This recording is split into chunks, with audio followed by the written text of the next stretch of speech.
তারপর হচ্ছে what you do now. যদি কোনো ছেলেতে নাও থাকে তাহলে সেটি হবে প্রেজেন্ট কন্টিনিউয়াস টেন্স। আচ্ছা, প্রেজেন্ট কন্টিনিউয়াস টেন্স কি আছে? নাও আছে। প্রেজেন্ট কন্টিনিউয়াস টেন্স এটা হচ্ছে প্রশ্নবোধক, ঠিক আছে? এটা হচ্ছে প্রশ্নবোধক। যেহেতু ডাব্লিউএস আছে, অর্থাৎ হোয়াট, হোয়েন, হুইচ এই সমস্ত ডাব্লিউএস থাকে এবং সেটি প্রশ্নবোধক চিহ্ন থাকে এবং সেটি আমাদের কোন টেন্সে যাইতে হবে সেটা অবশ্যই আমাকে খুঁজে বের করতে কোন টেন্সে যেতে হবে।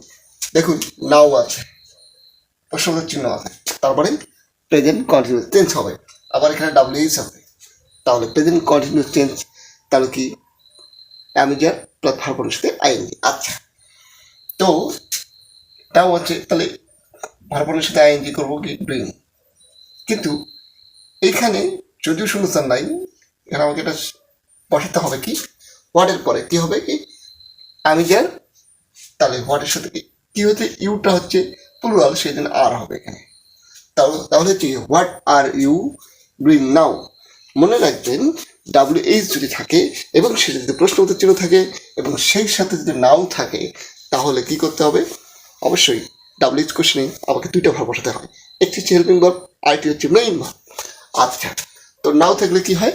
অ্যামিজার। তাহলে অবশ্যই হোয়াটের পরে ডাব্লিউএইচ এর পরে অ্যামিজার, তারপরে কি সাবজেক্টের পরে মূল ভাবে প্রেজেন্ট ভার্ব আইএনজি।